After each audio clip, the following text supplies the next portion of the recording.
Hola y bienvenidos a todos a un nuevo vídeo en el que vamos a hablar más bien de los Austrias, aunque los reyes católicos no son Austrias y bueno. Esto empieza en 1474 con la guerra de sucesión. Esta guerra de sucesión va en Castilla a la muerte de Enrique IV. Luego de eso hay dos personas que se ofrecen a ser rey o reina de Castilla, más bien reina. La primera, Juana la Beltraneja. Esto es porque, se creía que su padre era Beltrán de la Cueva. Ella era apoyada por Portugal. Y la segunda, en la que más se concentra todo, Isabel la Católica, pero todavía no era la católica. Esta era acompañada por los aragoneses que la querían. Ella venció. Luego de eso, Castilla y Aragón se unificaron en un solo reino. Esto gracias a que Isabel la Católica se casó con Fernando el Católico. Lo de católico lo digo, pero en verdad todavía no eran católicos. En 1479 se hace el Tratado de Alcasova. Este tratado fue que Isabel volvía a vencer, pero esta vez contra los portugueses principalmente, pues los portugueses habían puesto tropas en Castilla contra ellos. En 1481 los de Granada atacan Zahara, una ciudad castellana. En 1492 acaba esta guerra, también llamada la Guerra de Granada, con la victoria de Castilla y Aragón. Y en 1492 hace una cosa que marca todos los tiempos: el descubrimiento de América por nuestro querido amigo Cristóbal Colón. En 1506 muere Isabel la Católica.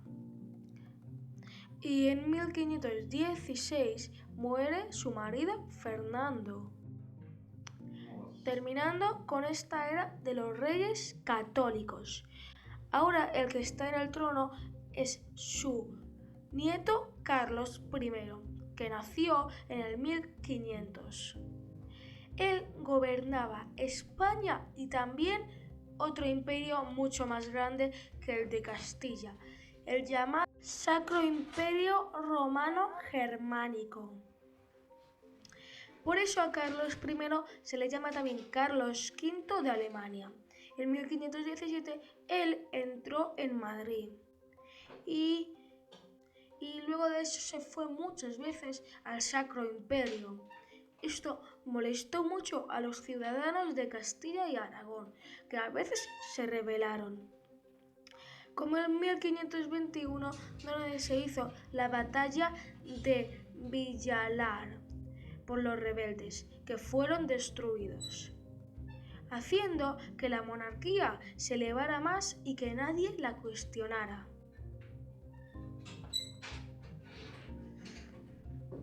También Carlos se casó con el amor de su vida. Se llamaba Isabel de Portugal. Y en 1526 también se hace el Tratado de Madrid contra los franceses que les estaban sacudiendo. Era broma. Los que les sacudían eran ellos. En 1527 se hace el Saco di Roma contra el enemigo francés. Y digo Roma porque buscado a Roma como aliado. En 1530 Carlos se proclama emperador, así nadie le discutiría nada. Y en 1529 antes se hace el asedio de Viena contra los turcos, que cada vez eran más poderosos. Esto hace empezar la rivalización entre españoles contra los turcos, o sea, religión sobre todo. Al principio era una guerra por quién dominaba más su riqueza y quién tenía mejor economía. También quién tenía más fuerza militar y mejor gobernaba su imperio. Pero luego se convirtió en una guerra de verdad. En 1535 se hace la batalla de Túnez, una vencida española, pero en 1541 el sitio de Argel.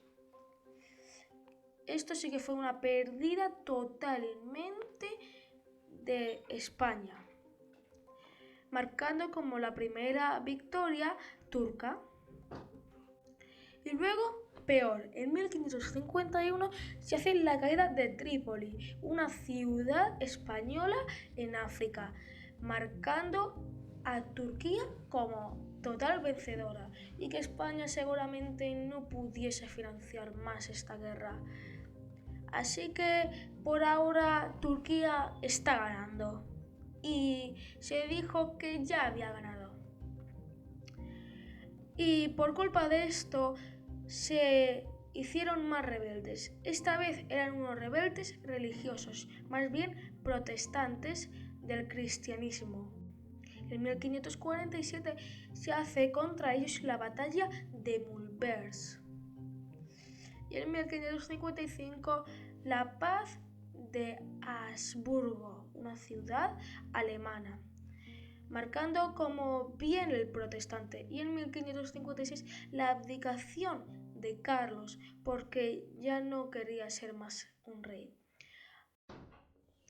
haciendo que su hijo Felipe II empezara a gobernar en España y su hermano en el Sacro Imperio Germánico. Empecemos con Felipe II empezó a reinar por el 1556 en la abdicación de su padre.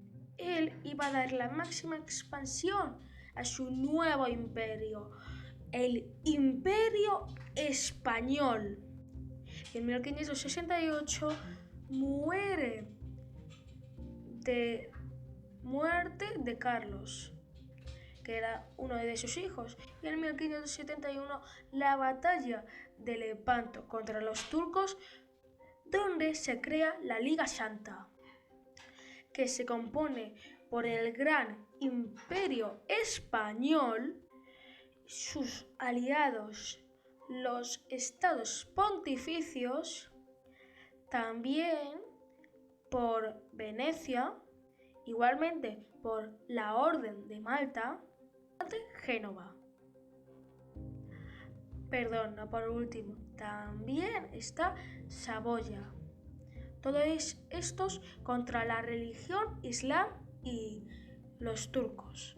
Esto hace la batalla de Lepanto, una auténtica pérdida turca, otomana e islámica, dando la victoria a la Liga Santa, que se proclamaba como la mayor alianza de todo el mundo en esa época. Así que todas las victorias turcas no sirvieron para nada. Esto inicia la decadencia de este imperio, el Imperio Otomano, que cada vez tenía menos territorio y su religión cada vez abarcaba menos. En 1543, Felipe II se casa con María de Portugal. Ella muere en 1545. Ella no duró mucho. Entonces, Felipe se casa en 1554 con María Tudor, que luego de eso muere en 1558. En 1559 se casa con Isabel de Valois, que muere en 1568. En 1570 se casa con Ana de Austria, que también muere, como ya sabemos todos, en 1580. Ahora, como es común, vamos a hablar de una guerra. Esta vez una guerra de rebelión. En 1566 empieza el conflicto de los Países Bajos, que querían su independencia. Se anexa Portugal. Y en 1588 la Armada Invencible pierde contra los ingleses de Isabel I. Esta victoria inglesa hace a España fatal y hace a Felipe su primera batalla perdida contra un país y que la Armada Invencible, su poder naval, que el Imperio Español estaba cada vez mejor con sus navíos, haya caído y empieza la decadencia no de su imperio, sino más bien de su poderío naval. Luego de esto, en 1598, por fin muere Felipe, empezando con su hijo Felipe III. Él nació en 1578 y en 1582 él se nombra heredero del Imperio Español. Y en 1598 se casa con Margarita de Austria. En 1609 hace una tregua con Países Bajos, la tregua de los 12 años. Y en 1618 él expulsa al duque de Lerna, uno de sus válidos. En 1611 muere Margarita de Portugal y Felipe III no se casa hasta su muerte, o sea que no se casa nunca más. En 1518 él entra en la Guerra de los 30 años, aunque no pudo verla hasta el final porque 30 años es más de su poderío, así que él no puede. Esta guerra era interiormente de los protestantes en el Sacro Imperio Germánico, pero se ve que esto los políticos lo cogieron y bueno, se fue a más. En 1521 muere Felipe III, empezando con Felipe IV. Él nació en 1605. Él hace muchas bancarotas, muchísimas. En 1627, en 1647, en 1656 y en 1662. Él hace la mayor caída de España de la historia, ni Pedro Sánchez. En 1640 empieza la revuelta de Cataluña. Sí, esto de Cataluña viene de largo. Y en 1644 la revuelta de Portugal. Portugal y Cataluña eran de España, más bien del Imperio Español. Esta revuelta fue aprovechada por Francia en la Guerra de los 30 años. Empiezan las batallas de Rocroi, unas batallas de los tercios españoles que eran invencibles, pero que fueron vencidos la primera vez en 200 años, la primera vez en la historia en que estos tercios fueron vencidos. En 1648 se hace el Tratado de Westfalia. Este tratado termina con la Guerra de los 30 años y da una victoria francesa, pues Francia se queda con el Rosellón y la Cerdaña. También Países Bajos por fin tiene su independencia del Imperio Español. En 1665 muere Felipe IV, empezando con Carlos II. En 1661 Carlos II nace y él muere en 1700.